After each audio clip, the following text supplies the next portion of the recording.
More than 20% of Australian businesses have job vacancies, but experts say many people from marginalised groups are struggling to find work. A Warrigal organisation called Consulting Reimagined Social Enterprise Group is working to address this by offering an inclusive workplace where people can gain relevant experience and create professional networks. George Lenton-Williams from ABC Gippsland spoke to Latrobe Valley resident Aisha Alim about the challenges she faced when seeking work. Because I didn't know anyone. I was a new kid on the block. So being in a professional space, it was almost like I had to earn my stripes. I couldn't get in anywhere. I couldn't assist. I couldn't give what I knew I could give. There are those regional challenges that if you don't know people, then you won't get a foot in the door. Some of the other challenges, I don't necessarily think for me personally, but I do know that there are some challenges for Muslim women wearing the hijab and maybe coming from a different culture as well, that there are certain challenges there. I didn't personally experience that, and I think that I presented a bit of a conundrum at the time when I was wearing mine, but being Australian with a heavy Australian accent, it was, well, hang on a minute. The major barrier was, obviously money was an issue, but it was because I knew no one and no one was willing to give me a go. 2018 is actually when I came to Traralgon. My background is actually I'm previously a school teacher and I've worked in a number of different industries in a variety of roles, and actually am also a qualified and experienced life coach. Having experienced domestic abuse and fled Queensland, I ended up down here at Morwell. Eventually, after being in a share house, got enough money to get back on my feet, got a unit. CRC came into the picture a couple of years later. What did you do with CRC Group? Like, what was the kind of support that they provided you with? It was the opportunities that I couldn't get on my own. I didn't know anyone, so therefore I lacked exposure to other organisations, other service opportunities. Having Carmel there to give me that level of support and opportunity to contribute and to learn was invaluable to my own growth. Without that level of exposure to what they were doing and being part of that project, I wouldn't have had the confidence to actually apply for an opportunity to get a grant through the Department of Employment and Workplace Relations for myself.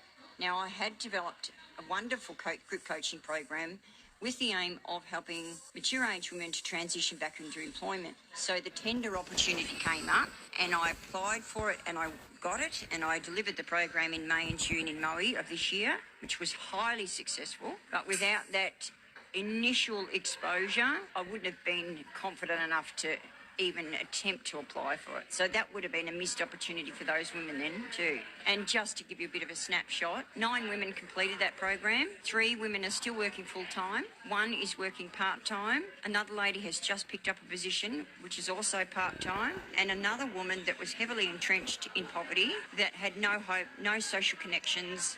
This is all in her words. She's written quite a detailed testimonial and is now planning to do a Bachelor in Criminology next year as a result of this program. Do you think maybe part of that success rate is that they can see someone like yourself who's been through a lot of these really significant challenges and is now working in a really successful way? Yes, seeing that someone who had literally started with nothing, with suitcases, no superannuation, no savings, that had all gone through domestic abuse. If I could do it, then they could do it. And that was what spurred them on. So my name's Carmel Riley. I'm the founder, CEO and principal consultant of CRSE Group, which stands for Consulting Reimagined Social Enterprise Group, and we are a certified social enterprise for inclusive leadership. The cohort we work with are really individuals that are experiencing recruitment bias. The group that have typically worked with us have been either new Australians, migrant refugee community, parents returning to the workforce, older population, and those with hidden disabilities or neurodivergence, such as ADHD or dyslexia, autism, etc. And all of these cohorts have experienced recruitment bias in some way. Our theory of change is that people can develop professional value by delivering professional value. And what I mean by that is that we're seeking to disrupt recruitment bias through 4 key concepts. So one thing we know is that there is huge value in lived experience and transferable skill sets. Secondly, we understand the strength of networks. Thirdly, we understand the strength of local and trusted referees. And the fourth thing is the value of dynamic mentoring relationships, being able to nurture everyone involved in a process.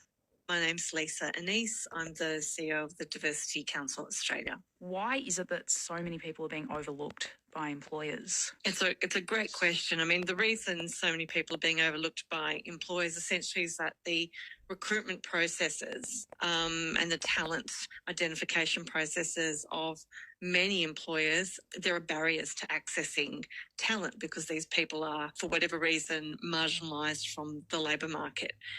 What we know is that employers are usually aspiring for efficiency. They're usually attracting the usual suspects because they haven't innovated in the way they run their recruitment, but also they might be using tools, application tools and assessment tools that have biases baked into them, not deliberately, but inadvertently. And so if you're trying to access a pool of talent and you do everything online, then obviously you're going to overlook people who don't have reliable online access. So that's just one example of how a process can prevent an employer from finding a great candidate. What are some of the ways that organisations could recruit people in a more inclusive way? I think the first thing for organisations to recognise is that focusing on fair treatment as a way of unearthing talent isn't the same as treating everyone exactly the same way.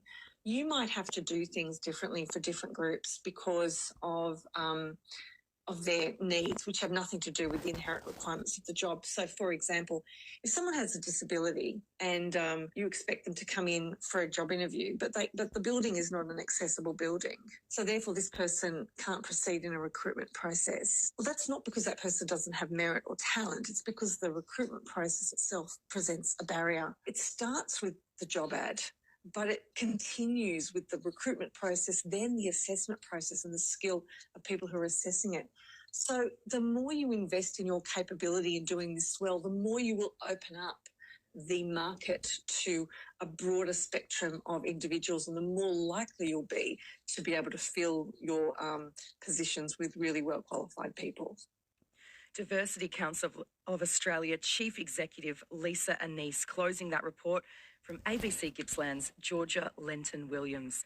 You can always jump in on the conversation. So if you listened to that story and thought, I've got something to add, give me a text, 0467 842 722.